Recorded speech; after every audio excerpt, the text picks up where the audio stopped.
Buenas noches, bienvenidos a Días Contados, que hoy comienza así.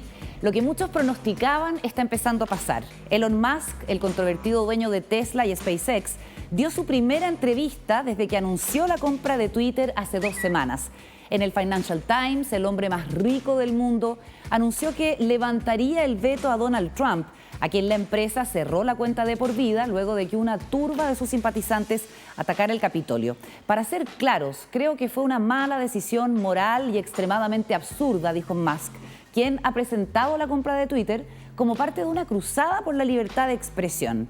Hasta ahora, Elon Musk había evitado tomar partido en la pelea por las políticas de moderación de la red. Esta vez, en cambio, criticó lo que describió como un fuerte sesgo de izquierda, que según él se explica porque la empresa tiene su sede en San Francisco.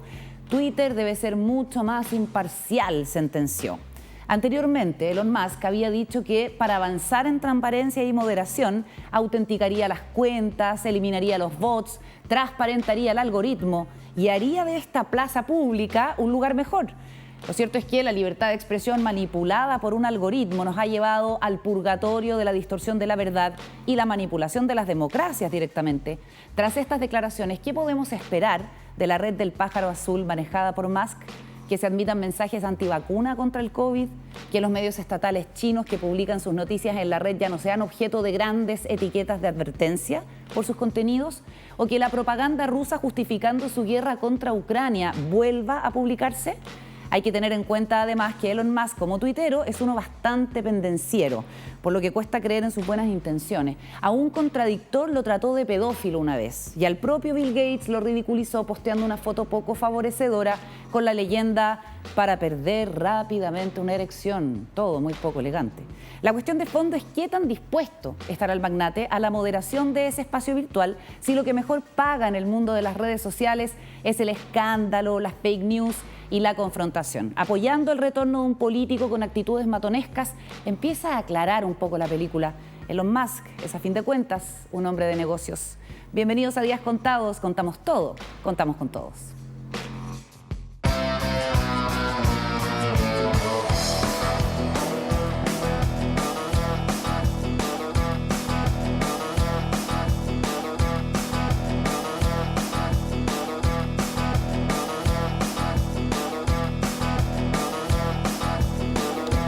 Estimados tertulianos, tertuliano y tertuliana, así le dicen los españoles, me encanta. Sí. ¿Cómo estás, Paula Muy Bocar? bien, buenas noches. Hola, Juan Diego, hola, Carolita. ¿Cómo estás, Juan Diego? Bien, Carolina. Qué bueno, me alegro mucho. Entramos a nuestro segundo piso con gente que sabe de poder, o que por lo menos disimula súper bien que sabe de poder. Algo. No, sí sabe mucho de poder. No.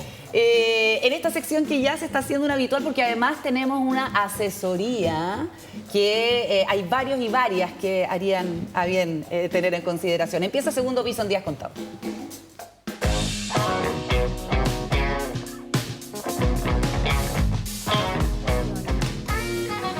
Bueno, entremos en la intensa agenda legislativa del gobierno. Tiene muchos proyectos de ley que son importantes, que son urgentes y que son políticamente relevantes. Por ejemplo, lo que se ha estado viendo durante el día y en jornadas anteriores que tiene que ver con el famoso indulto o amnistía a los presos de la revuelta y también este lío con el establecimiento de un estado de excepción constitucional intermedio en la Araucanía, presionado el gobierno por su propia base de apoyo, por el Partido Comunista, por ejemplo, que no está de acuerdo en que estén los militares resguardando las carreteras, y por otro lado, los gremios y la ciudadanía en la zona del conflicto que dicen que mientras estuvo el estado de excepción bajo el control de los militares, que tampoco nunca fueron tantos, pero bueno, da lo mismo si era uno o varios, era una situación de estado de excepción, se produjeron menos hechos de violencia.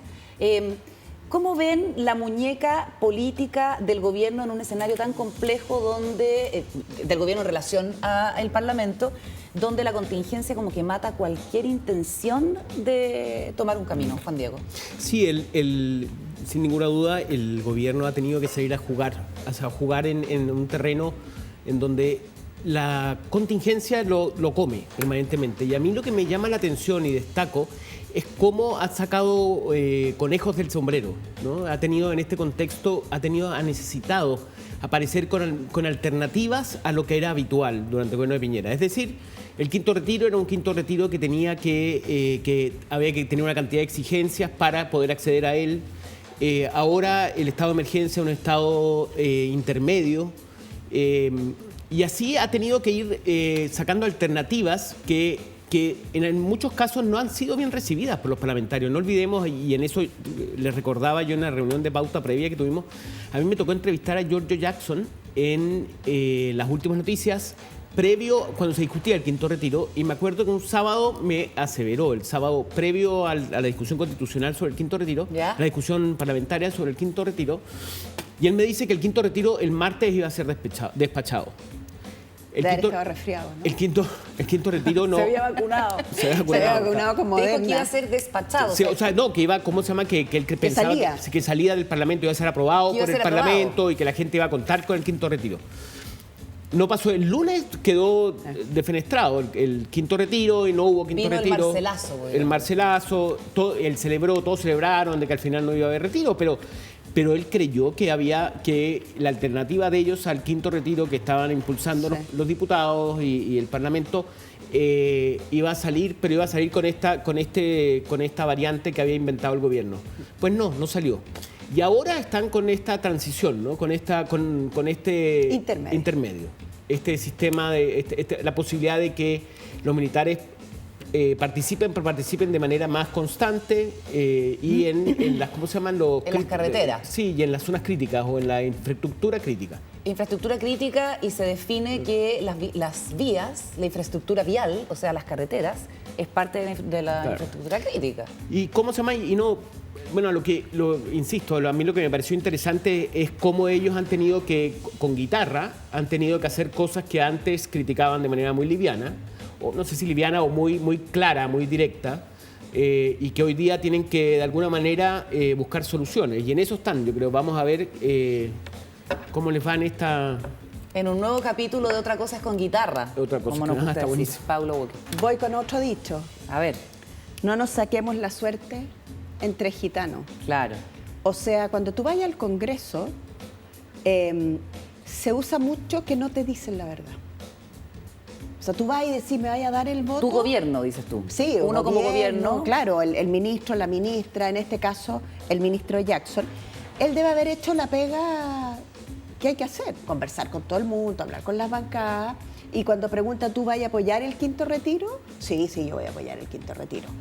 Y para sacárselo encima, en el fondo. Lo que pasa es que eso no se dice, porque es como mala onda decirlo probablemente. Pero por eso digo, sacarse la suerte entre gitanos. Y todos los parlamentarios y parlamentarias hacen más o menos lo Y mismo. Jackson debe haberlo hecho, y yo sé que lo hizo varias veces. Bueno, eso, En Reforma de Educación- eso no lo sé yo, pero lo sabes tú. Si A Jackson ver. hizo lo mismo, Jackson ha hecho lo mismo. Hizo lo mismo de... No, en la reforma de comprometer su educación, voto. cuando Izaguirre y el piano hicieron esa larga agenda de reformas de educación, El tren. Jackson siempre prometió votos que después no daba. Y cómo se llama, y siempre generó mucha molestia. Él ¿Es tiene verdad fama de eso. ¿Tú que estabas en el gobierno de Bachelet? algo se rumoreaba de eso. ¿Que Jackson se comprometía y después se corría? Se tenían expectativas sobre Expectativas sobre el comportamiento de él en todo el entramado legislativo que significó la reforma educacional de la presidenta Bachelet, que era muy compleja y era muy difícil de entender. Pero volviendo a lo que decía Juan Diego, yo creo que la relación con el Congreso es una relación súper difícil. Sobre todo un Congreso que está haciendo hoy día, es un Congreso nuevo, es un Congreso que no le es 50%. favorable a nadie en particular, y por lo tanto estas negociaciones van a ser con todo. Así Veamos que no, la- no es fácil. Veamos la declaración de Giorgio Jackson precisamente en el Congreso, tratando de conseguir los votos para el proyecto de indulto a los presos post-estallido, que para el gobierno ha sido una prioridad, y comentamos a la vuelta. La privación de libertad, y esto es algo importante, debe cumplir un método probatorio que supere toda duda razonable. Por lo tanto, hay muchas personas que no han tenido juicio porque no hay certeza de que hayan sido responsables de estos delitos que se les imputan. Por lo tanto, no hay pruebas. Y el que no haya pruebas y que tengamos a personas privadas de libertad en las situaciones carcelarias que hoy día existen es una situación de suma preocupación para el Ejecutivo y que debiese ser también de suma preocupación para toda la sociedad. Está sumamente preocupado. Ya, los argumentos son los que se han sostenido desde la etapa de campaña, Y a pesar de que nosotros vimos que la entrevista del fin de semana de la ministra de Justicia, Marcela Ríos, diciendo que esto seguía siendo prioridad, había sido como un error o un gafe por el timing de los asuntos de seguridad pública, de esa agenda que el gobierno está tratando de empujar, resultó que para nada era, porque el gobierno ha continuado remarcando y enfatizando que esto es una prioridad y tratando de conseguir los votos en el Parlamento. ¿Por qué se dice que Giorgio Jackson es un mal negociador, Juan Diego? Bueno, él tiene hitos. Bueno, él empezó, su gran negociación inicial fue la presidencia del Senado. Él, en un momento el gobierno se dijo que había optado porque Osandón, que era de derecha, condujera el Senado. Y esa era una movida, ¿me entiendes?, dentro... ¿Pero el gobierno quería eso? El gobierno quería, o sea, esa era la negociación en que estaba supuestamente Jackson ¿Por qué? participando, porque era tener a la derecha el 50%. ¿Me entiendes? A la derecha... O sea, era un premio. O sea, él quería, no, querían entregar el Senado a Osandón, porque bueno, había una discusión ¿Por ahí. qué era disidencia Piñera? ¿Una señal no, de ese tipo? Sí, pero era más bien era como tener una patita en la derecha y además, obviamente, con el oficialismo. Una derecha más colaborativa claro, en la cabeza del Senado. bueno, de hecho, Osandón ha sido ahora último, está hablando mucho de colaborar en el tema de seguridad, de hacer un gran acuerdo. Osandón le gusta hablar. Y cosas, bueno, entonces en ese contexto, en un momento él intentó que Osandón empezó a discutir de que Osandón fuera presidente del Senado y finalmente no lo logró y Elizalde se levantó y terminó con eso, con toda la disputa que generó en la izquierda. ¿Y en la derecha? En la derecha, y se dice que la explicación ahí era que había que tener que Elizalde había vendido de que él iba a asegurarse de que iba a controlar la convención. Porque, Claro. ¿me entendéis? El sector Esa de fue la izquierda... promesa. O sea, fue la promesa. ¿Y por qué pero- una derrota de Giorgio entonces?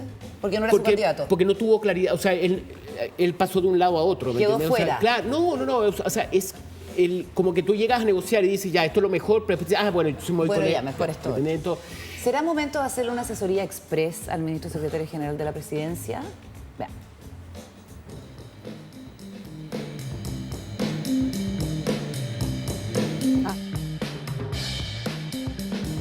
Paula Walker, ¿por dónde empezarías?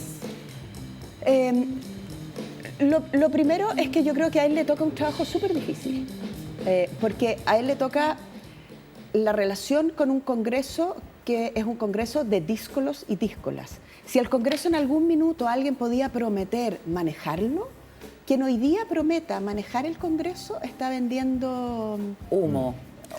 humo por lo bajo. Por lo bajo. ¿No? Humo por lo bajo. Entonces, el ministro Jackson yo creo que es un buen comunicador. A mí me gusta, me parece un tipo frontal, que dice las cosas bien. Inteligente, Súper interesante. inteligente, pero hoy se le día... nota se le nota, lo que es muy bueno, se le nota el que es ingeniero. El ingeniero que hay Sí, ahí. bueno, está lleno de procesos. Sí. A mí me tocó una vez ir con el ministro Jackson. En esa época nadie se imaginaba que iba a ser ministro ni que iba a ganar el presidente Boric, a un congreso de izquierdas latinoamericanas a conversar sobre redes sociales, poder e izquierda. ¿Ya?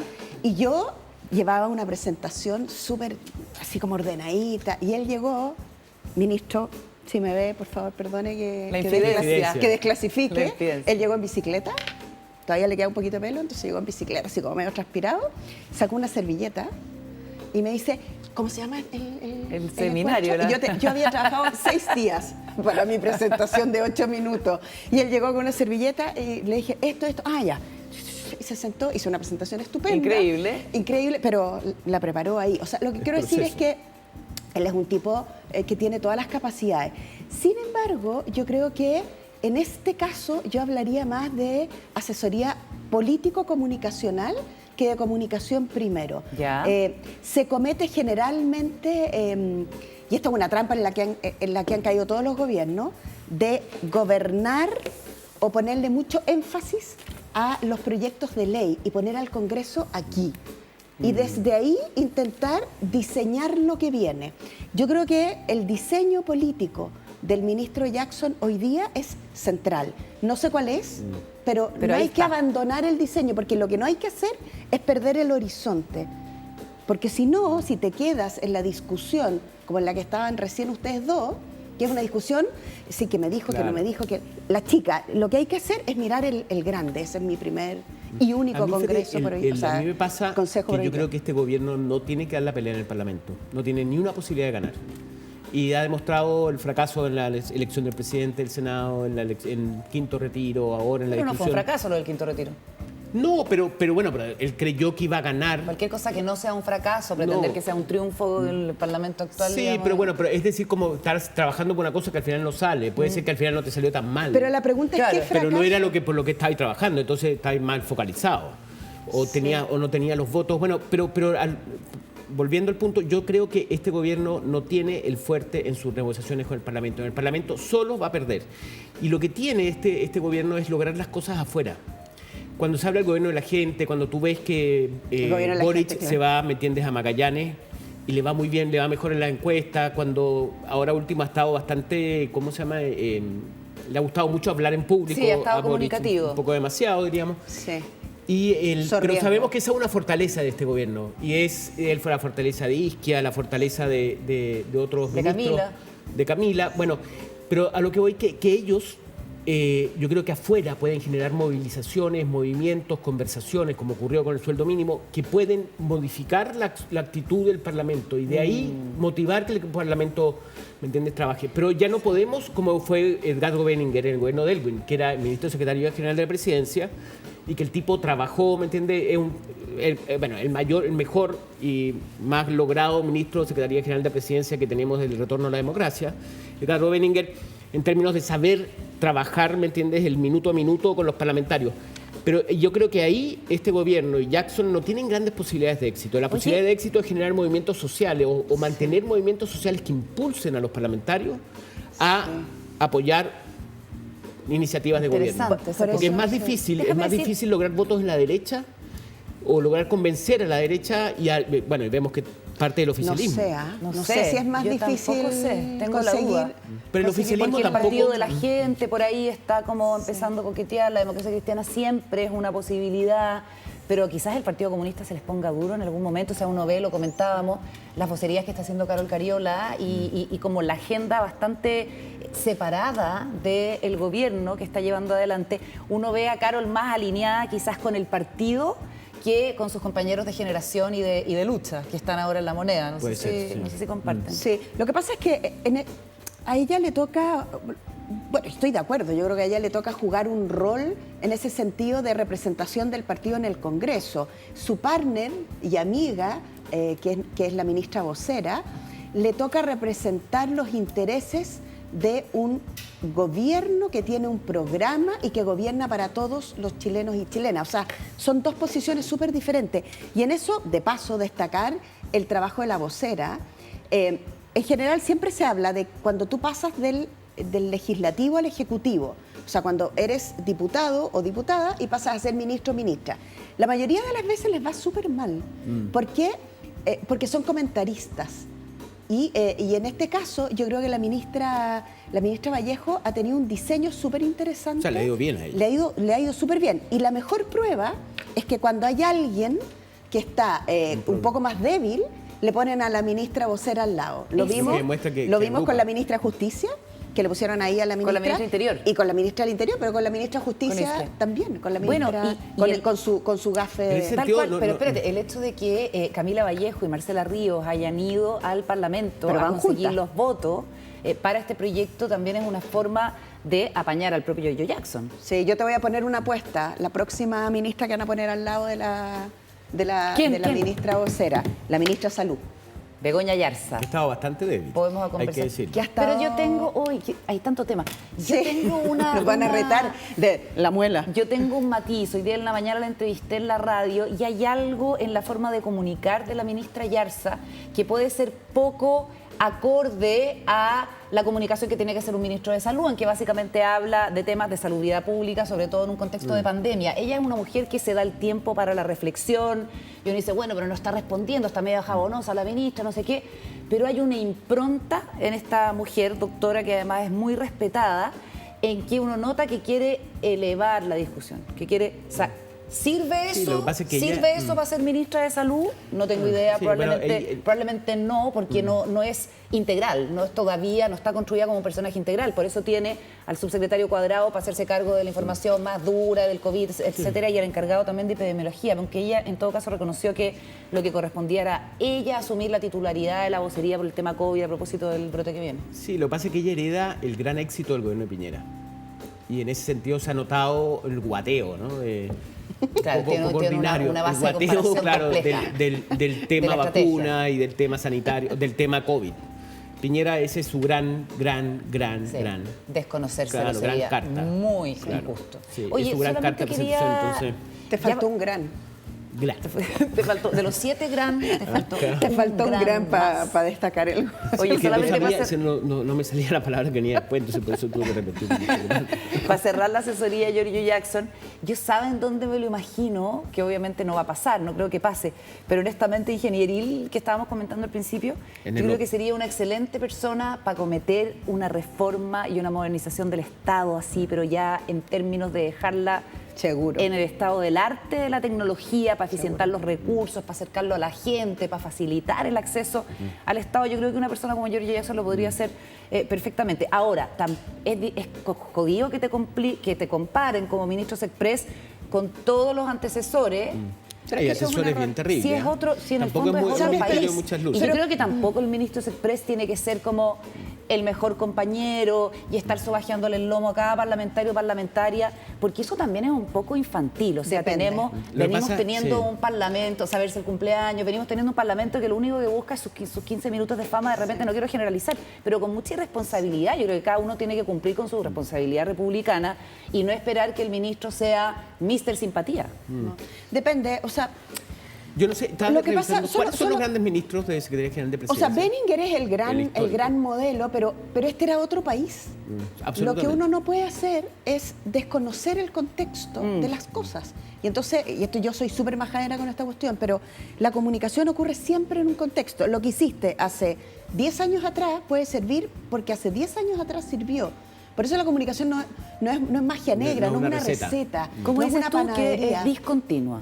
Es discontinua. Además, la los comunicación mensajes. además es discontinua y eso a veces escucho, otras veces no escucho y la gente se aburre de sus propios mensajes. Entonces se trata de no repetir infinitamente la misma idea, pero Hay que hacer, repetirlo. o sea, la probabilidad de comunicar bien algo es muy bajita. Pero en el caso del ministro Jackson, que no se compare con nadie. Porque este es un país incomparable al país de Benninger. Lo que no puede renunciar, como buen ingeniero, es a no revisar el diseño político que él tiene junto con el presidente y el resto de los equipos. ¿Qué es este gobierno y para qué es este gobierno? Y en línea con eso, tú trabajas con respecto a los parlamentarios y parlamentarias. La contingencia de los gobiernos, eso es insalvable. O sea, Es los insalvable, gobiernos, claro. los Nivel de gobiernos contingencia. Tienen incendios permanentes. todo el cada rato vez y a más. cada rato, ¿te fijas? Oye, volvamos a hablar de Sebastián Piñera, Juan Diego, porque nos sorprendimos con este recorte que vamos a compartir con ustedes. El expresidente, salió a hacer un par de comentarios, un par de tweets, pero esto es lo que supimos, que prepara un libro. Entiendo que el expresidente Piñera no quiere hablar en un buen rato, Juan Diego. Sí, intentamos en su momento que invitarlo a este programa y supimos que él había decidido por 6 meses el silencio, tener silencio absoluto. 6 meses. 6 meses de silencio absoluto, cosa que me parece bastante bien. O sea, la verdad Que coincide con... No, ya tenemos una buena dosis de Piñera. No, pero además los 6 Sí, yo meses creo. coincide con... Bueno, con el además con la tiempo. convención. No, ¿Y pero con qué? en teoría los presidentes pueden ser sabía, acusados Maya. constitucionalmente. Ah, tienes razón, hasta por 6 meses después de dejar el Digo cargo. yo, no es que yo quiera mirar Debajo del agua. No es que quiera mirar Buen debajo del punto, agua, interesante. pero Buen sí, punto. pues, y si te pones a hablar, puedes cometer errores. Oye, Sí. tuiteó apoyando a Gabriel Boric cuando le llegó el piedrazo y tuiteó después criticando al gobierno con algo que no me acuerdo qué era. ¿Qué era? No, lo que el ¿El otro gobierno, tuit? sí, el grupo, o sea, lo que el ex gobierno de Piñera fue muy duro con el tema del avión cuando Isquia salió El tema del criticando. avión. Exactamente. Salió, Bueno. salió contando que habían vuelto un avión con extraditados. Pero eso como defensa personal encuentro yo. Ya, pero ¿qué más sabemos de este libro? No, bueno, Confidencial? yo el libro no sé, pero cómo se llama, pero lo que sí te puedo decir que el caballero está mirando desde su oficina el último piso de... Apoquindo 3000. El último punto piso de es? Apoquindo 3000. ¿Qué piso es? El último del edificio. Ah, pero eso es 19, o sea, no conozco el 12, no sé. 13 será, yo creo, la no sé, altura. 13 de no creo. 15. No, 13, claro. Qué mala suerte. Un poquito mala suerte. Claro, que Mala además suerte. lo novedoso es que dicen que se va a cambiar de ahí, que ha sido su Sí. histórica oficina. Sí. Pero yo a mí lo que me parece Ahora el libro interesante- podría tener, perdona que te interrumpa, el libro hay una cosa, según lo que dice el trascendido, y es que quiere referirse en particular a lo que fue el estallido social. Y a mí eso me parece súper interesante, porque hay mucho mito con respecto a la soledad del presidente, a que estuvieron a punto de votarlo, tratar de entender por qué le declaró la guerra al pueblo de Chile. O sea, hay un montón de cosas de esos días que me parece que pueden ameritar unas memorias centradas mucho, porque convengamos que al presidente le tocó duro, pelo el ajo. Oye, sí, totalmente. Estoy leyendo la nota de Exante, que dice que presentó ante un grupo de unos 10 comensales. Sí, lo más increíble es quién estaba. El viernes pasado, porque todo esto se filtra desde Apoquindo 3000 obviamente, que está escribiendo un libro de memoria sobre su gobierno. Entre los comensales estaba Fulvio Rossi, Jorge Chaulson, Andrés Chadwick, Fernanda Otero, Ricardo Escobar, Luis Larraín y Gonzalo Cordero. No se sabe cuánto irá a contar, pero lo que se sabe a ciencia cierta es que llamó a quien entonces era comandante en jefe del ejército, el general Ricardo Martínez. Alberto Espina le pasó su celular a Piñera. Y este empezó a hablar a parlante abierto cuando los argumentos de Martínez en contra de esa decisión se hicieron más enfáticos. Esto es como lo que pasó esa noche para el control de las Fuerzas Armadas. La noche del 12 de noviembre que vivimos en peligro y que ese fue en el acuerdo por la nueva Constitución. Del 15 de noviembre 3 días después. del 2019. Ya, oye. Nos vamos a la pausa porque a propósito de estallido, a propósito de derechos humanos, tenemos una conversación con Consuelo Contreras, que es directora del Instituto Nacional de Derechos Humanos. Hay harto tema para compartir. Vamos y volvemos. Ella es directora. De regreso en días contados, listas en nuestro set para conversar. Hoy nos acompaña Consuelo Contreras, una mujer con larga trayectoria en el mundo de los derechos humanos, directora de Corporación Opción, mucho tiempo en el Instituto de Derechos Humanos, hace bastante tiempo ya también. Fue directora de esa institución de la cual es actualmente consejera. ¿Cómo estás, Consuelo? Muy bien, gracias. Muchas gracias por la invitación. De que conversar en la agenda de los derechos humanos. Quería partir preguntándote por esta querella que anuncia el Instituto Nacional de Derechos Humanos ayer contra miembros del alto mando de Carabineros por su rol a partir del estallido social y las graves violaciones a los derechos humanos que allí ocurrieron. Esta es una investigación que ya existe, que lleva la fiscal Chong. ¿Por qué recién ahora el instituto se suma como querellante y no antes? Bueno, porque se habían estado estudiando las distintas alternativas que habían y el Consejo estuvo debatiendo la importancia o no de querellarse contra los altos mandos y finalmente el Consejo en una sesión de hace un par de lunes atrás toma la decisión tardía, entiendo que es tardía, que se debería haber hecho mucho antes, pero finalmente se toma la decisión de interponer esta querella contra los altos mandos, ya que muchas de las situaciones de violación a derechos humanos ocurridas durante el estallido social se prolongaron por un largo tiempo sin que se detuvieran, ¿ya? Y eso nos indica a nosotros que los altos mandos no hicieron ninguna acción para detener lo que estaba ocurriendo, fundamentalmente lo que tiene que ver con los disparos de la cintura hacia arriba que generaron estallidos oculares, que eso, de acuerdo a los protocolos, no puede ocurrir, y se repitieron reiteradamente, ¿no? Sin que esa actitud se detuviera. No había mayoría al interior del Consejo del Instituto Nacional de Derechos Humanos para hacer la presentación de esta querella, lo cual es normal dentro de un organismo que tiene un consejo, digamos, un organismo colegiado, pero que nos habla de una situación que se ha venido repitiendo durante muchos meses al interior del instituto, que hay un consejo que está dividido. Dividido, por ejemplo, respecto de las acciones a tomar después del estallido social y las violaciones de los derechos humanos, dividido respecto de la toma de la sede central que estuvo durante meses, dividido en varias materias. El periodo de Sergio Mico como director termina el 30 de junio y va a comenzar un nuevo ciclo. Quisiera preguntarte cómo crees tú que está saliendo el instituto, que es una institución joven además, de este trance tan largo, donde por una parte se instala como un acto relevante, sobre todo a partir del estallido, pero que ha tenido tantos conflictos como estos que yo señalo. ¿Sale maltrecho el instituto o sale fortalecido? Yo creo que sale maltrecho el instituto y que hay que hacer una tarea bastante importante en el sentido de devolverle la legitimidad que tenía ante un sector importante de la ciudadanía, fundamentalmente víctimas, ese es un trabajo que hay que realizar y hay que demostrar con acciones, ¿no? Lo que ha ocurrido. Yo creo que esta división que hay al interior del Consejo, que se mantiene pero ya está más calmada, digamos, tiene que ver con diferencias políticas y diferencias de enfoque en materia de derechos humanos, cómo ver y entender la situación de derechos humanos y las acciones que debe realizar una institución nacional que tiene como tarea la prevención, la promoción y protección de los derechos humanos, ¿no? ¿Cuáles eran las principales causas para que un grupo de consejeros, entre ellos tú, se opusiera a la gestión y criticara la gestión de Sergio Mico? La verdad es que de parte mía y de otros consejeros vimos poca fuerza en la defensa de los derechos humanos, y yo lo he planteado en el Consejo y se lo he planteado también al director. No es algo que se lo he dicho directamente, me faltó fuerza durante el estallido, mayor nivel de convicción de que efectivamente había una situación gravísima que había que detenerla, ¿ya? Yo como defensora de derechos humanos, cuando me veo enfrentada a una situación así, hago lo que sea posible por detener una situación así. Yo creo que se quedó mucho en la convicción más de tipo de realizar acciones más políticas, de un diálogo más tranquilo, menos confrontacional. Yo en ese sentido soy más confrontacional y creo que el resto de los consejeros que están en esta disidencia también lo vimos así, que había que ser más fuerte en frenar, ¿no? la violación a derechos humanos. También en el sentido de el tema de cómo se ve el sistema represivo. O sea, a veces se considera más justo o menos justo, ¿ya?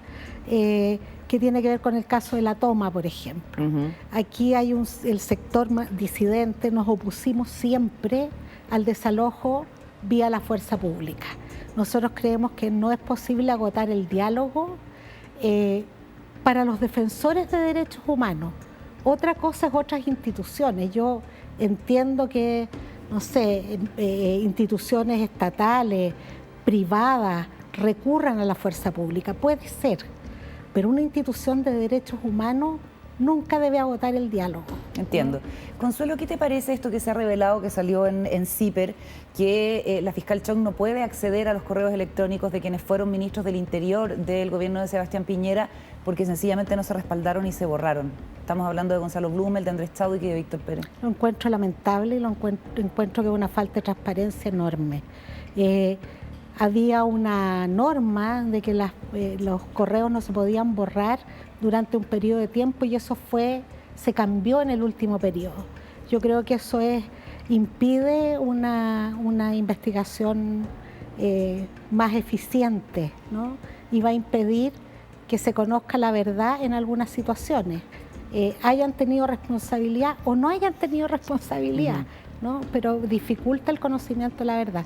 Lo encuentro lamentable y creo que esa es una norma que hay que reponer. Las autoridades no pueden llegar y borrar correos electrónicos que se han hecho a discreción, además, porque por ejemplo el Ministerio de Salud no lo hicieron y por eso están los correos electrónicos de las autoridades de salud del gobierno anterior para investigar el manejo de la pandemia. Entonces, qué raro que sea una cosa discrecional, como que tiene sentido que se reponga esa norma que se derogó a principios del segundo gobierno de Sebastián Piñera. Hablemos de la convención, Consuelo. Te quería preguntar por esta norma que busca establecer que se pueda levantar el secreto de los archivos de la Comisión Valech sobre prisión política y tortura. Ayúdanos a entender cuál es el sentido de las personas que impulsan que se levante el secreto y cuáles son los argumentos de las personas que dicen no, el secreto hay que mantenerlo por 50 años. Bueno, yo estoy entre el grupo que cree que el secreto hay que levantarlo, ¿ya? Porque la verdad siempre sana, ¿no? Y por lo tanto el tener acceso a la verdad es también tener acceso a la justicia. Yo creo que ahí hay información muy rica en el sentido de cómo operaron las policías secretas y cómo operaron los agentes de seguridad en materia de tortura, y eso tiene que tener una sanción dura y un esclarecimiento de la verdad. Un país como Chile, cualquier nación en realidad, cualquier país, no puede tolerar la tortura bajo ninguna circunstancia. Y por lo tanto es importante conocer la verdad para que haya justicia y no haya repetición de este hecho. Ni impunidad. Ni impunidad, obviamente. ¿Qué pasa Ahora, si yo no quiero que se revelen testimonios? Yo creo que eso hay que dejarlo por escrito, o hay que tener esa precaución de que aquellas personas declarantes que fueron víctimas de tortura y que no quieren que se conozca la situación que vivieron, eso debe mantenerse en el secreto, ¿no? En el secreto público. A lo mejor eso puede ser parte de la información que obtenga la justicia para poder hacer justicia frente a distintas situaciones, pero entiendo que eso no puede ser público. ¿Qué pasa si esas personas se murieron? ¿Sus herederos pueden establecer? Sus herederos deberían poder establecer que se mantenga el secreto. Exacto. Hay algunos casos, por las conversaciones que yo he tenido con personas que fueron parte de la Comisión Ballet, que decían que habían mujeres que habían sufrido violaciones y que habían tenido hijos producto de esas violaciones que querían mantener el secreto. Yo creo que eso es absolutamente respetable. O situaciones, cualquier otra situación que hayan vivido que no quieren que se sepa, pero esa es una decisión de la víctima, no es una decisión del Estado. Ok, vamos a ver cómo avanza ese debate. ¿Cómo queda el Instituto Nacional de Derechos Humanos en el borrador de la nueva Constitución? ¿Se modifica la institucionalidad? Se modifica la institucionalidad, se le amplían atribuciones y se debe crear la Defensoría del Pueblo, que es distinto al instituto. ¿Qué tan distinto? Tiene más atribuciones, ¿ya? Pero también habla de un defensor o defensora, pero no especifica en la Constitución claramente cuáles son las características de este defensor o defensora. También habla de la creación de un consejo. Yo me imagino que quien presida el consejo va a tener el rango de defensor o defensora. Queda más dejado a la ley las especificaciones mayores respecto de cómo va a funcionar la institucionalidad. Perfecto. ¿Y quedaron contentos en el instituto? ¿Qué pasa con las defensorías de la niñez y de la naturaleza que se crean también? Sí, yo tengo mi opinión particular respecto de cómo debe ser la Institución Nacional de Derechos Humanos.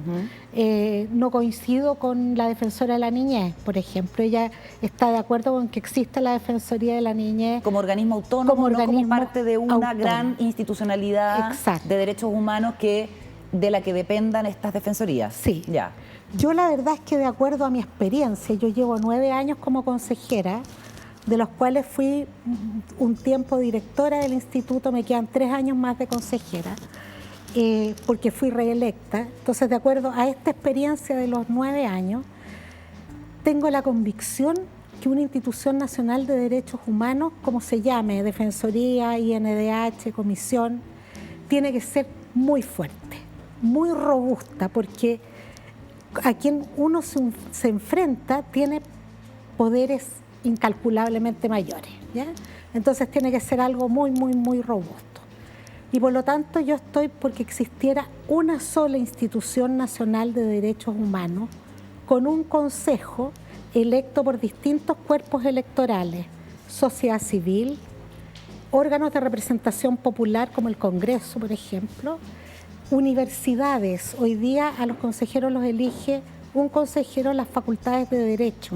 Yo creo que tienen que ser las universidades, porque no hay que ser abogado para ser defensor de derechos humanos, y otras disciplinas aportan al debate. De este consejo, estos consejeros deberían estar jornada completa y dedicación exclusiva al instituto. Hoy día solo el director está en esa calidad. Y por lo tanto cada uno de ellos y ellas asumir una defensoría temática. Perfecto. Es decir, uno de ellos podría ser la defensora de la niñez. Perfecto. Otro, defensora del medio ambiente, mujeres, discapacidad, diversidad y disidencias sexuales, pueblos indígenas. Y todos ellos conformar la dirección superior de la Institución Nacional de Derechos Humanos. Creo que esta autoridad colectiva es mucho más fuerte. Perfecto. ¿No? Entiendo. ¿Cómo? Por último, Consuelo, hoy día empezó el juicio contra el carabinero que disparó la bomba lacrimógena o el proyectil, creo que fue una bomba lacrimógena, contra la actual senadora Fabiola Campillay, fue una lacrimógena dejándola ciega. En un caso probablemente el más emblemático, junto con Gustavo Gatica, de la represión brutal y el exceso de uso de la fuerza de los carabineros en el contexto del estallido. En términos generales, ¿tú dirías que se ha avanzado en reparación o que todavía estamos al debe y que lo que ha primado es la impunidad en estos asuntos? Yo creo que ha primado la impunidad. Creo que los juicios han avanzado muy lento. O sea, esto ocurrió hace más de 2 años y recién comienza el juicio. Yo desde la Corporación Opción he visto tenemos un caso de un joven que hoy día ya es mayor de edad, que sufrió un trauma ocular con pérdida de uno de sus ojos. Todavía no empieza ese juicio. Reparación prácticamente no han recibido, porque el PIRO, el programa de reparación ocular, dejó de funcionar, dejó de atender gratuitamente a las personas que sufrieron, 400 personas con trauma ocular. Hay personas que no han recibido ni siquiera la prótesis, que no han podido tener acceso a reparación física, menos reparación emocional. ¿Y por qué dejó de atender ese programa que fue anunciado por el gobierno anterior? Falta de recursos. Porque no hay plata. No hay plata, ¿no? Pensiones, hay una glosa en la ley de presupuesto del año pasado, se generó una glosa en las pensiones de gracia para entregarle una pensión de gracia a las personas que tuvieran impedimento para trabajar. ¿Ya? ¿Y se les han pagado? Están en proceso de estudio, ¿ya? Porque no solo las personas dejaron de trabajar por un problema físico, sino también por el grave daño psicológico al que quedaron expuestos después de las situaciones que vivieron. Yo durante el estallido social recorrí hospitales como consejera del instituto, vi adolescentes llenos su cuerpo de perdigones que era imposible sacárselo. Ellos tienen también que recibir algún tipo de reparación cuando tiene 100 perdigones en el cuerpo, ¿ya? Entonces, no solo hay personas que no han podido seguir trabajando, sino que hay personas con otros daños, hay personas que perdieron la vida también, y no hay una política de reparación integral que cubra todo, ¿no? ¿Y responsables políticos? Responsables políticos tampoco no hay nada respecto de eso. No avanzan los juicios en contra de los hechores, digamos, materiales. Tampoco hay juicio político a las autoridades de la época. Yo creo que eso es algo en lo que hay que avanzar. Hay que estudiar claramente, seriamente, si es que hubo violación sistemática y generalizada a los derechos humanos. Es un debate que hay que dar para ver si hubo crímenes de lesa humanidad. Bueno, Sergio Mico dice que no. Eso el instituto lo está estudiando. Ya, ¿no hay una declaración oficial del instituto? No hay declaración oficial todavía. Bueno, está la investigación de la fiscal Jimena Chong, que además se unió a la investigación de la fiscal Chong, la investigación que llevaba la fiscal Claudia Peribanci en Valparaíso por el delito de lesa humanidad contra el presidente Sebastián Piñera. El expresidente fue una presentación que se hizo allá, pero que ahora la fiscal Chong ha incorporado en la investigación. Así es que vamos a ver cómo avanza. Y mientras tanto, atentas a lo que pasa en el Consejo del Instituto Nacional de Derechos Humanos, porque termina el periodo de Sergio Mico. ¿Quién va a ser todavía director o directora? Es una elección absolutamente abierta porque se renueva la mitad del consejo. Por lo tanto, tienen que entrar nuevos consejeros. Espero que entren muchas consejeras porque me quedo sola. Yo soy la única que pasa al nuevo periodo. Así que espero que haya muchas consejeras. Sociedad Civil ya hizo una elección y se incorporarían Francisco Ugaz, que es un abogado, y la abogada Constanza Valdés también. Perfecto. Se incorporan al nuevo consejo el 1 de julio. Vamos a estar pendientes. Muchísimas gracias, Consuelo, por la conversación. Gracias a ti. Muy bien. Bueno, nos vamos a movilizar porque estamos acá en el panel con un nuevo panelista, columnista en realidad, que se incorpora semanalmente o quincenalmente según la agenda y según la contingencia, el abogado Luis Cordero, profesor de la Universidad de Chile, director de Espacio Público. ¿Cómo estás? Qué gusto tenerte por acá. Muchas gracias por la invitación. ¿Conociste a mis tertulianos? Completamente. ¿Contertulios? Estábamos muy... Oye, hoy día en la mañana en Tele 13 Radio, conversando con Alfredo Yoñán, citaba una de tus columnas que han sido bien comentadas, ¿eh? La última que escribiste en la segunda y la anterior, confianza rota Sí. y la explicación sobre el maximalismo, en fin, en que te concentras sobre lo que ha pasado con el trabajo de la Convención Constitucional. A ver si entramos por ahí a la conversa que parte Juan Diego. Paula. Parto yo, feliz. Ok. Yo leí tu columna con acuciosidad. No, pero quería traer un tema a la mesa. Hoy día está siendo súper atacada la convención, ¿no? Sí. Y su trabajo y todo, y tú estableces ahí tres razones. Pero hay una que me parece, a mí, que me hace mucho sentido. Yo la llamé estirar el chicle, que yo sé que no tiene nada que ver con el rigor Pero el del... chilenismo es tan Es clarificador. decir, claro, y entonces a ver si nos hablas un poco de eso y para que la gente nos entienda. Lo que plantea Luis, bueno, y ahí lo va a explicar mucho mejor, es que hubo también una demora, una laxitud en leyes que eran súper importantes para el país y que la clase política, Congreso, gobiernos de turnos, varios, estiraron. Yo tengo dos ejemplos rápidos. Ley del bosque nativo, se demoró 16 años en salir adelante. Y si no me equivoco, entre el 96 y entre el 92 y el 2008. La ley, crimen ecológico, podríamos decir, que es esa claro, demora. que era Crimen súper- ecológico. súper importante, ¿no? Y además lo que sale es la ley corta de bosque nativo. Bueno, ¿Y que es la esa que es rige? otra cosa. Es la que está vigente. La sí. que rige Bueno, la y ley la corta. otra ley antidiscriminación la envía el presidente Lagos el año 2005 y la ley termina 7 años después, en un tema tan importante. ¿Esa es la ley Zamudio? Sí, sí. Entonces, estiramos el chicle tanto como para que Sí, haya tanto enojo. no sé si es tanto enoje, porque lo que yo traté de describir es por qué tanto maximalismo, ¿no? Porque objetivamente la convención ha actuado con cierto maximalismo. Maximalismo en dos sentidos. Uno, por la cantidad de temas que ha querido abordar, y lo segundo, por la cantidad de detalles que en algunos casos ha querido abordar, ¿no? Esos son dos tipos de maximalismos distintos. Entonces, una alternativa para explicar eso es decir, no, aquí quieren refundar todo, ¿no? Que es como la crítica habitual. Pero si uno mira más en detención, la pregunta es ¿por qué sucede eso? Yo sé que uno empieza a tomar temas y lo que uno empieza a mirar con los temas es que tienen mucho tiempo. Entonces, si uno mira los casos de aguas y cuencas, ¿no? Uno, lo primero que ve es, si uno hace como el ITER, es que el primer proyecto relevante de ese tema es del presidente Elwin en el 91. Ah, empezó el 90. Sí, el 91. Si tú miras la discusión de hoy, es exactamente la que teníamos en el 91. El proyecto se demoró, es la modificación del Código de Agua que se aprueba en el 2005 y que además es la ley corta del Código de Agua. Pasa lo mismo con bosque nativo.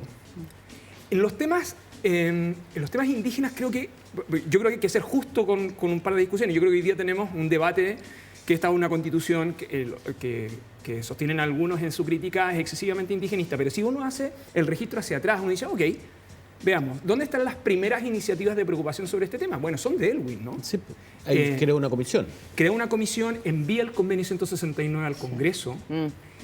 El Congreso se demora 15 años en tramitar el convenio 169, se impugna en el Tribunal Constitucional. Yo sé que es bien técnico esto, pero toda esta discusión que tenemos de plurinacionalidad, cuando uno va a ese caso y un grupo de parlamentarios impugna, lo que impugnaba era el concepto de pueblos, que es más o menos el mismo discurso que hoy día se tiene en la crítica al concepto de plurinacionalidad. Oye, entonces, antes de darle la palabra a Juan Diego, lo que estamos viendo en la convención, con una fuerte reivindicación del tema indígena, con participación relevante, protagónica, e incluso que se impone a veces a otras agendas al interior de la convención de representantes de pueblos originarios, uno podría decir, están viniendo por lo suyo porque antes no hubo una... Y en ese sentido, ¿es un poco reivindicativo? No solo eso, sino que además la administración Lagos crea la Comisión de Nuevo Trato. Y si uno mira el capítulo 3 de la Comisión de Nuevo Trato y uno ve las recomendaciones se parecen en algún sentido en los temas, por lo menos los titulares, a varias de las normas que están propuestas de la Convención. Entonces, ¿qué es lo que creo que parte de este maximalismo tiene que ver, entre otras cosas, con creer que estamos refundando, pero en verdad estamos Poniéndolo al día. reivindicando discusiones que tienen mucho tiempo. Lo segundo, que creo que es bien notable, tiene que ver con el hecho de que pareciera que este país se fundó con la Constitución del 80, como que no hay pasado en el fondo, ¿no? Y yo creo que ese es ¿Tú un crees que la del triunfo. 25 no es relevante? Yo creo que la Constitución del 25 es muy relevante. muy relevante. Ah, ya. O sea, de hecho, yo No, lucho claro. contra aquellos que creen que este país se fundó con la Constitución del 80. Ah, ya. O sea, por ejemplo, ¿por qué este país tiene un trauma con la descentralización? Esencialmente porque el proyecto descentralizador de la Constitución del 25 nunca se cumplió. De hecho, esa ley nunca se dictó. Entonces, hoy día hablamos de Estado regional y en verdad más o menos estamos reivindicando 90 años de discusión. Y eso en parte sucede en que parte de los actores públicos tienen intervalos de tiempo muy cortos.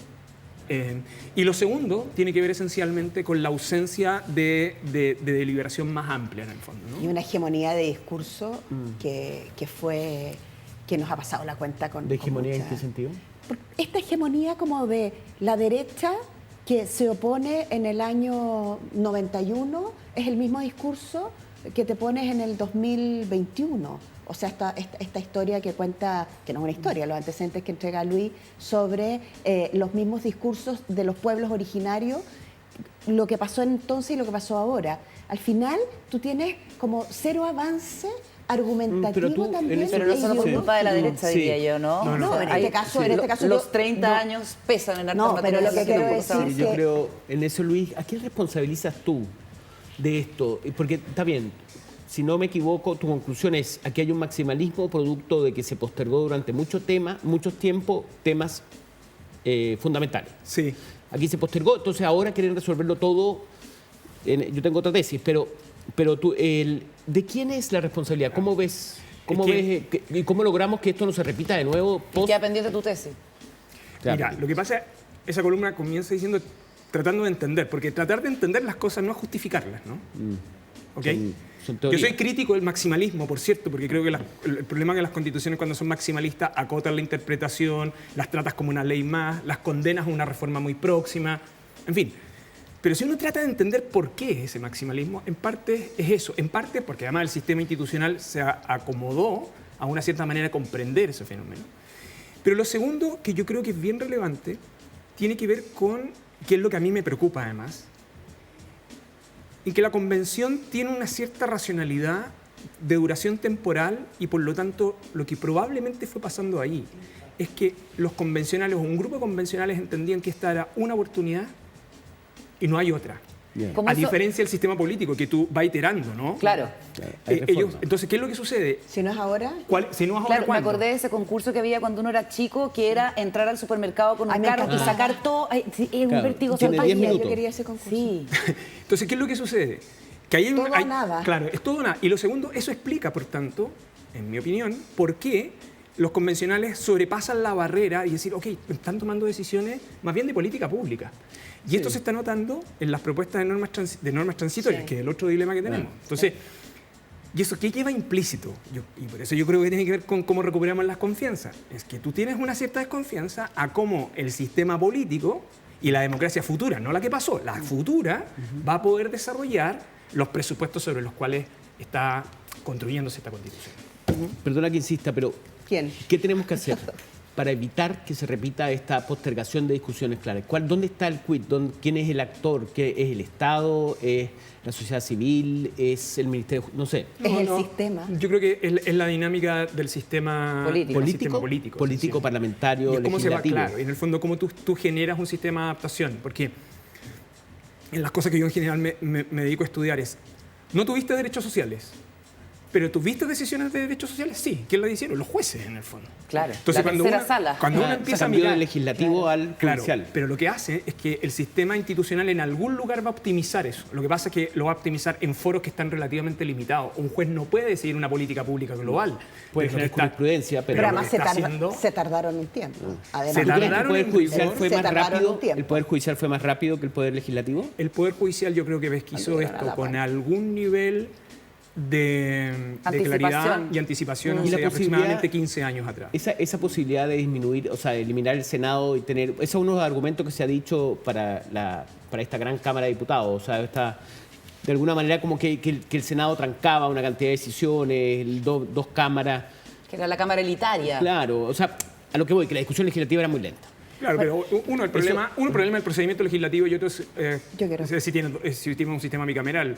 Yo creo que nosotros teníamos un problema y seguimos teniendo un problema en la duplicidad del procedimiento legislativo. Una cosa distinta es si eso implicaba sacrificar el Senado. Bueno, ahí hay ¿Cuál es tu otra vez. opinión respecto a eso? Mi opinión es que este es un momento en que uno tiene que tratar... yo soy partidario del bicameralismo imperfecto. Del Senado, de mantener el Del Senado y la Cámara de Diputados. Bicameralismo imperfecto. Asimétrico. Que en el fondo, perfecto Ya. asimétrico, que, Ya. que en rigor lo que evita es duplicar Sí. el espejo, en el espejo, fondo. en el fondo, ¿no? Y que por lo tanto busca un mecanismo de peso y contrapeso en su interior. Yo creo que las normas como están quedando hasta ahora, vamos a ver cómo termina aquí al viernes, algo de eso se está logrando. Si eso se debe llamar Senado o Cámara de las Regiones, las palabras tienen símbolos. Y en el caso del Senado hay un símbolo que tiene que ver con los inicios de la República. Y ahí hay algo que es delicado, porque yo creo que los símbolos son importantes. ¿Pasa lo mismo con Poder Judicial? Poder Judicial en verdad es una denominación que ha tenido altos y bajos en el sistema institucional chileno, pero lo clave ahí es más bien la independencia, en el fondo, ¿no? Claro, sí. Más que discutir el nombre. Yo creo que ahí estamos- entonces estamos en un momento donde los símbolos son relevantes, pero desde el punto de vista de la lógica funcional es cómo pensamos institucionalmente. Yo creo que es como ese el gran desafío que tenemos hacia Ese es el adelante. momento en el que estamos. Pablo Boca. Sí, solo quiero volver a quién trancó y cómo y por qué se trancó la pelota. ¿Y qué tuvo que ver el binominal ahí?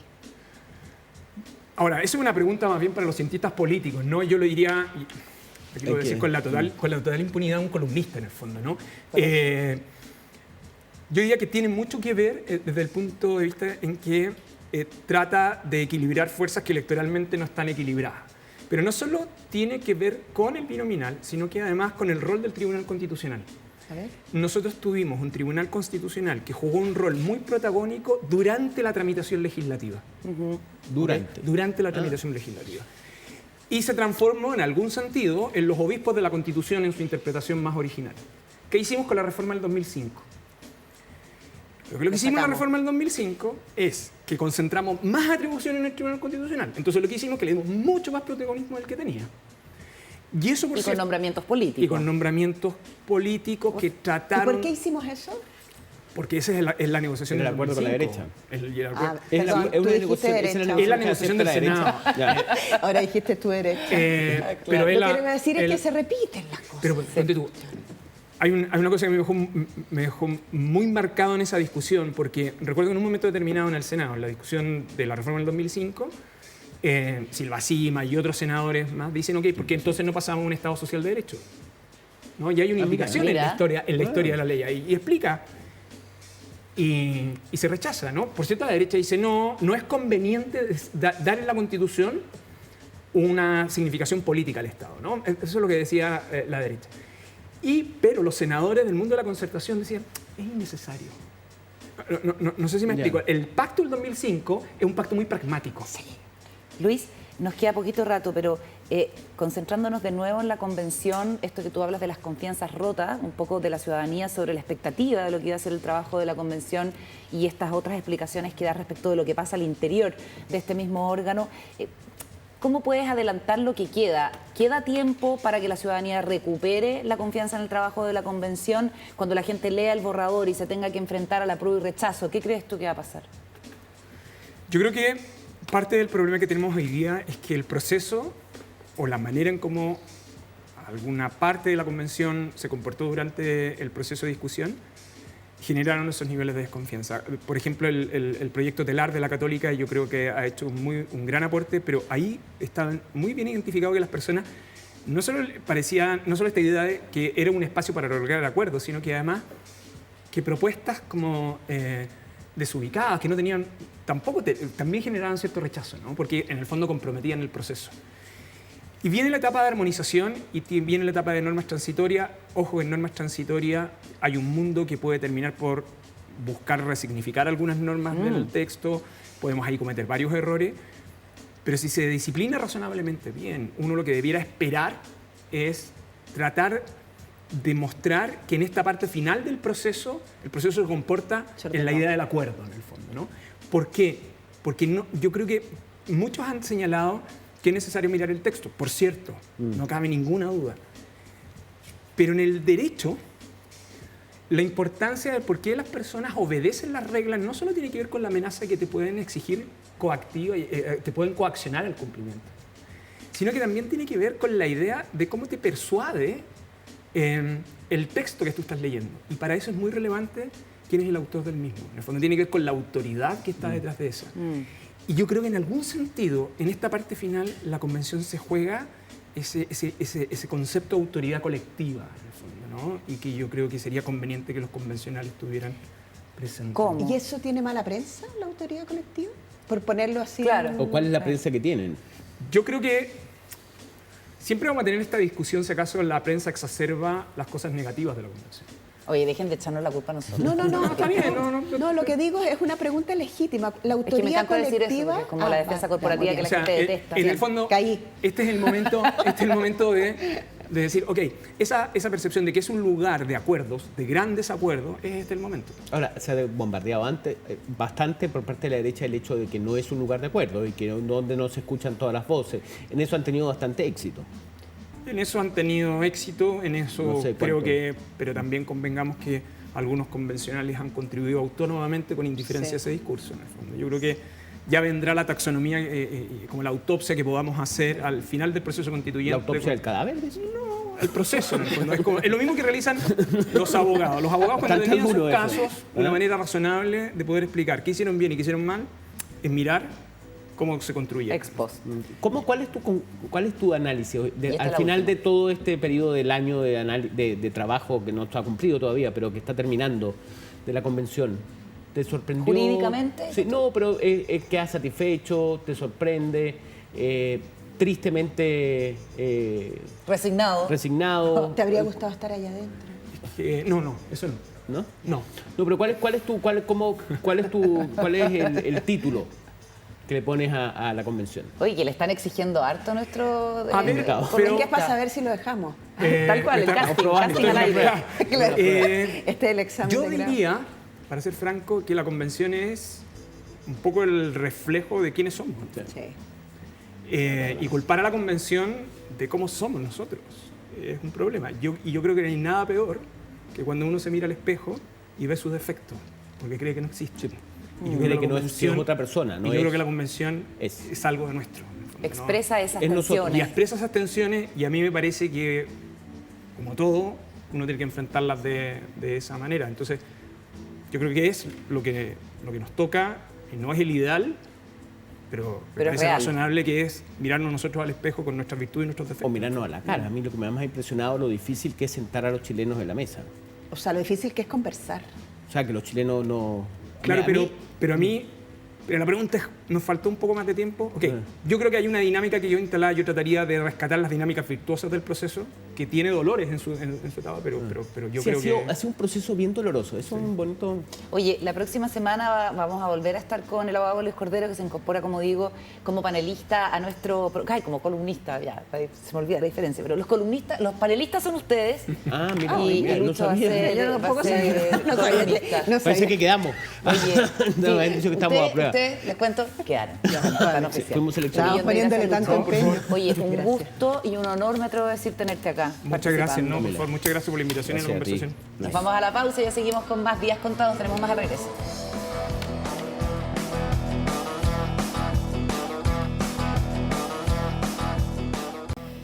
Oye, de regreso aquí en la última parte de Días Contados, esta es la parte en que ustedes proponen sus temas. Todavía no tiene nombre en la sección, pero no tenemos ningún apuro.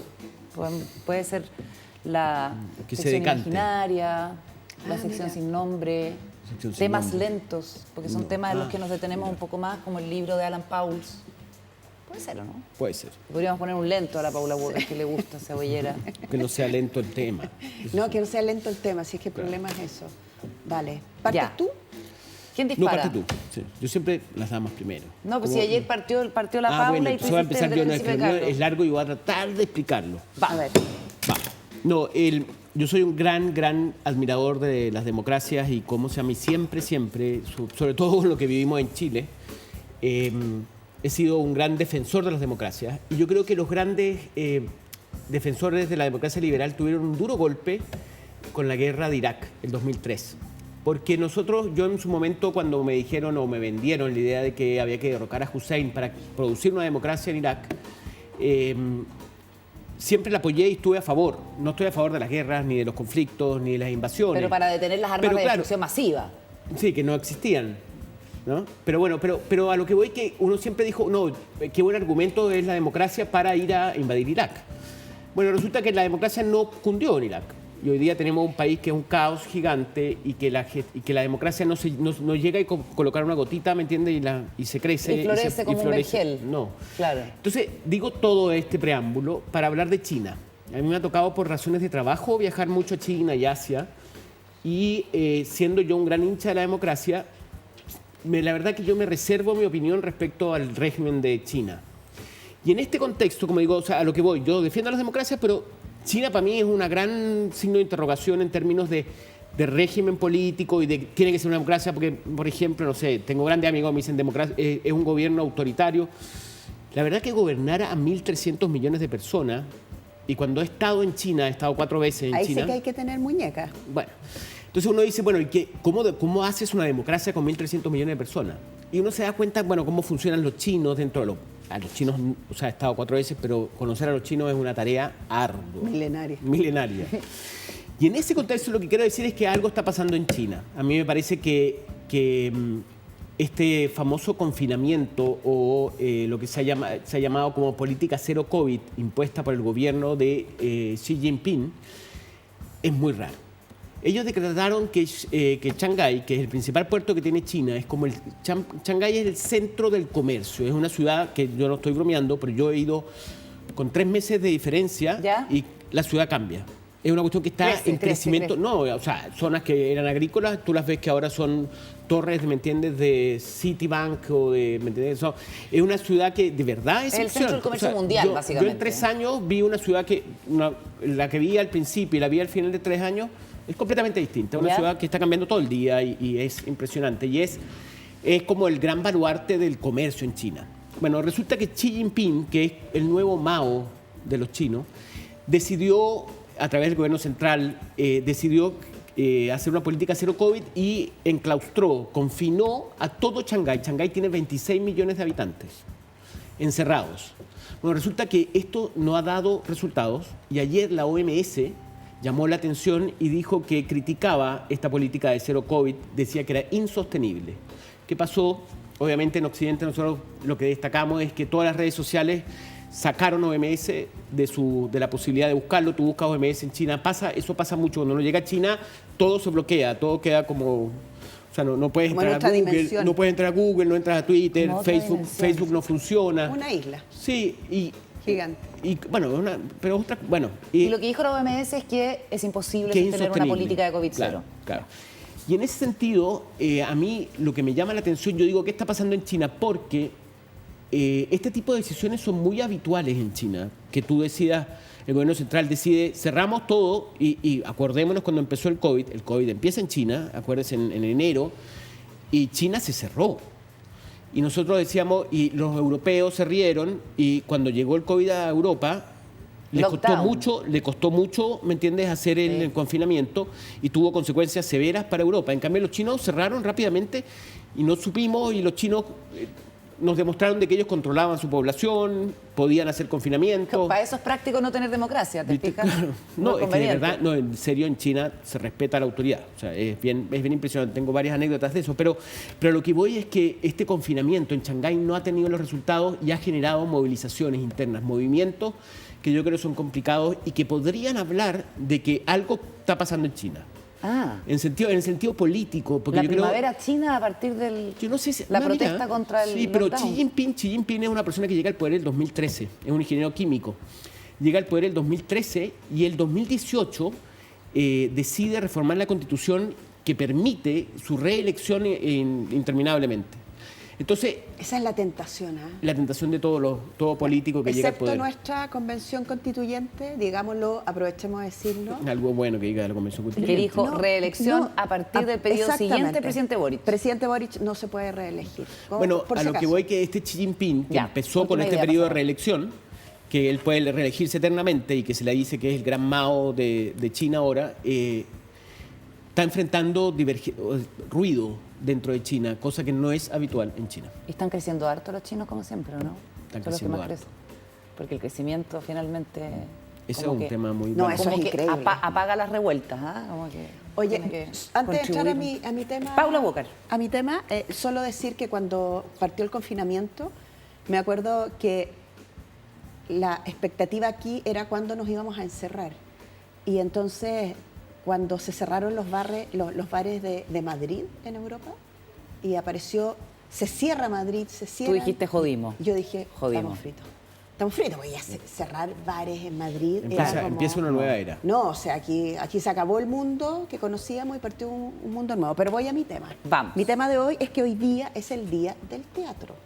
En efecto. Y entonces el Día del Teatro a mí me parece que viene a ser un momento súper relevante porque estamos teniendo tiempos tan duros que darle espacio al arte, a la cultura, es maravilloso. Hay dos iniciativas que yo quiero comentar. La primera es que, bueno, la primera es la ayuda económica que le dio el gobierno al mundo del arte y la cultura. Tuvieron durante 2 años prácticamente sin poder hacer eventos, sin poder tener obras de teatro. El gobierno, a través del programa Chile Apoya, está entregando un bono a los trabajadores de la cultura que es de 450.000 pesos, así que destacar eso, me parece que apoyar la cultura. Siempre la cultura tiene detractores. Detractores, ¿no? Sí, siempre hay detractores que te dicen... ¿Por qué hay "Oye, que subsidiar a ese sector y no ¿por qué a a otro? eso y por qué no a los otros? Porque en general las personas valoran poco lo que significa la cultura como bálsamo para los países, ¿no es cierto? Y hoy día se celebra el Día del Teatro desde el 2007, porque es el natalicio del gran Andrés Pérez. Y eso, Andrés... La Negra Esther. ¿Ah? La Sí, Negra Esther. La Negra Esther, una obra que es una mixtura de todo lo que somos a propósito de lo que veníamos De la conversando. convención. Sí, pues, La productora. a propósito de la Somos- convención, somos eso, somos una mezcla increíble, a diferencia de esta idea de discursos homogéneos en nuestras vidas, somos diversos, somos distintos, somos de regiones, Caótico. somos de Santiago, somos de muchos lugares. Y hoy día, si ustedes se meten ahora y por 24 horas van a poder ver gratis en el sitio de, se me perdió mi sitio, Teatro sí, a Mil. del Teatro a Mil, sí, Santiago Mil. Teatroamil.tv. No era tan difícil. No era tan difícil, pero la cuestión es que tengo 200 cosas anotadas. Teatroamil.tv. Pérfido. Si se meten hoy día, ahora, 24 horas gratis, se puede ver de todas partes de Chile la obra. Se pueden ver 2 cosas que son súper interesantes. Se puede ver La Viuda de Apablaza. Ay, qué Ya, lindo, me chuta. encanta. La Viuda de Apablaza, que hay una versión que dirige Vicente Sabatini y que la adaptó Vicente Sabatini al formato digital. Por lo tanto, la puedes mirar, ya no es que graban La Viuda de Apablaza, sino que es una mirada como en 3D. Y la dirige, es una adaptación la dirige Sabatini, pero de Víctor Carrasco, que adapta también. Y la otra es que hay radioteatro, que se están escuchando por distintas radios de todo el país. Y si entras al sitio también la puedes escuchar, y tienen Al amante fascista, que es una obra de Moreno, que dirige el Víctor Carrasco, que es maravillosa. A mí es una obra que me parece... Es con la Paulina Urrutia, sí, ¿no? la Paulina Urrutia, y es un amante de un general chileno que está a la espera de su novio y empieza a reflexionar a propósito de una historia que nos hace ser el presente que tenemos. Así que Buenísimo, recomiendo excelente. teatro, cultura, sobre todo hoy día. Y la gente gratis. está volviendo con mucho interés a los espectáculos, quiere decir los conciertos. Aparentemente hay un fenómeno, me explicaba gente del mundo de la producción de espectáculos, que se llama YOLO, You Only Live Once, o como dijo mira. mucho mejor Celia Cruz, solo se vive una vez. Entonces la gente post pandemia dice, ya sabéis qué, Sí. quiero pasarlo bien, Es voy a gastarme posguerra. mis lucas, un poco en ese fenómeno. Así que eso es Post-COVID. súper favorecedor para la cultura y la reactivación de los escenarios. Nos vamos, termina Días Contados en su sesión de hoy. Nos reencontramos mañana. Recuerden que aquí contamos todo y contamos con todos. Que estén muy bien. Hasta mañana. Buenas noches. Bueno. Hasta la próxima.